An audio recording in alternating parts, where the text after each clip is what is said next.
The early evening sun dipped low over the quiet streets of Bakersfield, casting golden shadows across the asphalt. Inside a modest Lincoln sedan, 78-year-old Justice Loretta Gaines adjusted her rearview mirror, her hands steady despite the weight of memory pressing on her shoulders.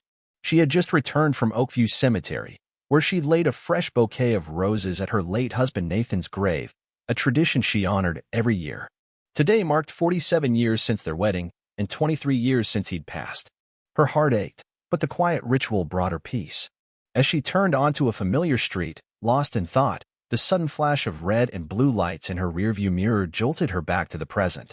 She checked her speed, well within the limit, and recalled each intersection. No stop signs missed. No illegal turns. Still, she pulled over, signaling properly, placing both hands on the wheel as the memories of decades navigating America as a black woman stirred within her. The officer approached quickly. He was young, white, built like he spent more time lifting weights than writing reports. His mirrored sunglasses hid his eyes, though the disdain in his voice was unmistakable. "License and registration, Grandma," he snapped. Loretta looked up calmly. "Good evening, officer. May I ask why I've been stopped?" "I said license and registration." "Now." She kept her tone respectful but firm. "I'll be happy to provide that, but I'd like to know the reason for the stop." "You ran that stop sign back there," he barked. "Don't play dumb." "I respectfully disagree," she replied, her voice unwavering. "I came to a full stop at every intersection." His face turned red. "Are you calling me a liar?" "Step out of the vehicle." "I don't believe that's necessary for a routine traffic stop," she answered. "Out. Now." Reluctantly, Loretta reached for her purse with slow, deliberate movements. "I have arthritis. It will take me a moment. I'm also a federal judge." "Yeah, and I'm the president," he interrupted, yanking her door open. "I smell marijuana," he declared, already stepping past her. "There is no cause for a search." "I do not consent," she said, standing stiffly. He ignored her, rifling through her car. "Hands on the hood. Spread your legs." She complied, gritting her teeth against the pain. "My identification is in the purse. It will verify that I am Justice Loretta Gaines." He pulled out her wallet and flipped through her ID. "Nice fake," he said smugly. "Impersonating a federal official, that's another charge." "That is not a fake," she said, louder now. "Call the federal courthouse and confirm." "Shut up," he snapped, slapping cuffs on her wrist with excessive force. Across the street, a bystander began recording. Loretta turned slightly. "Officer, you are making a grave mistake." Resisting arrest, he announced loudly. Then, without warning, he swung his baton. The blow caught her temple. Blood trickled down her face as her knees buckled. Loretta Gaines, Associate Justice of the United States Supreme Court, was shoved into the back of a squad car. Inside the Randall County Police Station, the smell of antiseptic and sweat filled her nostrils. She sat upright on a hard bench, wrists cuffed, blood dried on her face.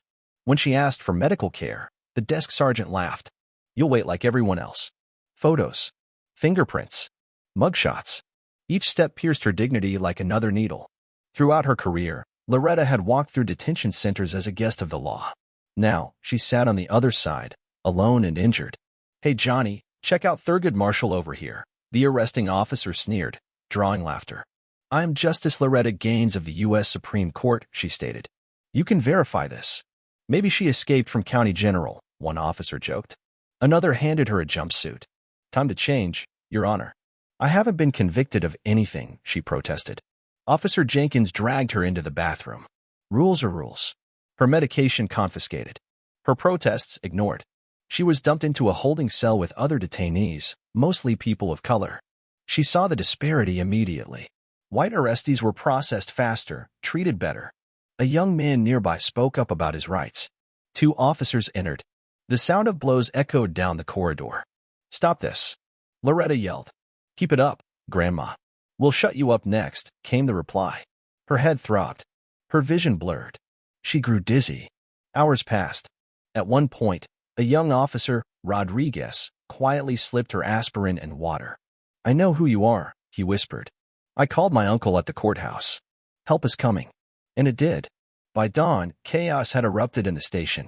Officers rushed about. The desk sergeant paled as he stared at Loretta's cell. Captain Howard Decker burst through the door, still buttoning his shirt. "Open her cell. Now." He approached her with practiced diplomacy. Justice Gaines, there has been a terrible mistake. Has there? She replied, voice sharp. Or is this business as usual? We didn't know who you were. And that makes it acceptable? No, of course not. Officer Miller has been suspended. Miller was brought in, stripped of his badge. Justice Gaines, we've dropped all charges. We'll escort you home.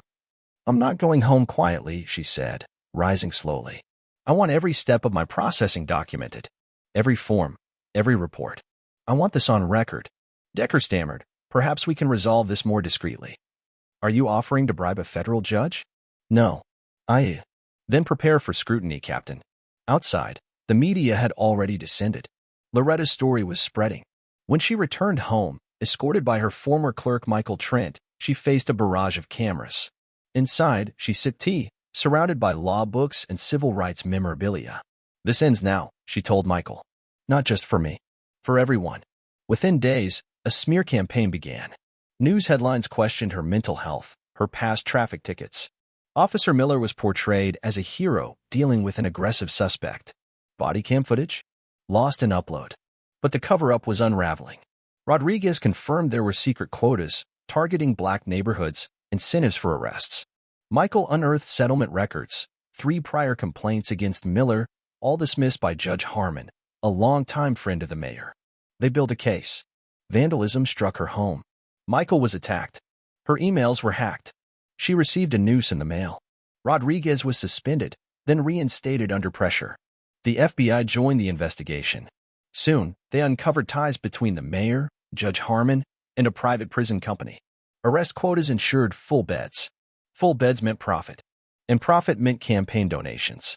With the nation watching, Loretta filed a sweeping class action lawsuit naming the police department, the mayor, Judge Harmon, and the private prison corporation. Their legal team was elite. The department fought back with denials, delays, and lies. Loretta refused settlement offers. The judges signed? Her former clerk, now federal judge Marco Alvarez. He declined to recuse himself. The trial would proceed. The courtroom became a battleground. Victims testified. Experts confirmed systemic bias. Rodriguez played recordings. Even Officer Miller eventually admitted under oath that he was following unofficial directives. After weeks of testimony, the jury returned a verdict, guilty. All counts. Damages, $175 million. Structural reforms, mandated. Federal oversight, required. And yet, the fight continued. The department appealed. The Supreme Court accepted the case. Loretta recused herself. From the gallery, she watched her colleagues deliberate her legacy. 7 weeks later, the verdict came down, 7-1 in favor of upholding the lower court's ruling. Chief Justice Ward's majority opinion was powerful. When injustice becomes systemic, the remedy must be equally systemic.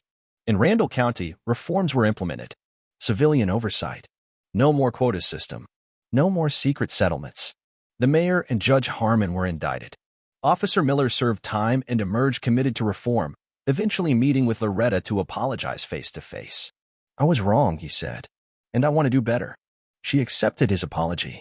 Not because she had to, but because she believed justice wasn't about vengeance. It was about transformation. Loretta founded the Gaines Justice Initiative, a national foundation that provided legal aid to victims of police abuse. The Washington versus Randall County case became required reading in law schools. And the legacy of one terrifying night on a quiet road became the spark for a movement. Years later, she returned to Oakview Cemetery, placing roses on Nathan's grave. We did it, she whispered. We made a dent. Justice Loretta Gaines hadn't just survived injustice. She dismantled it. Not from the bench, but from the battlefield. And in doing so, she reminded America what true justice looks like.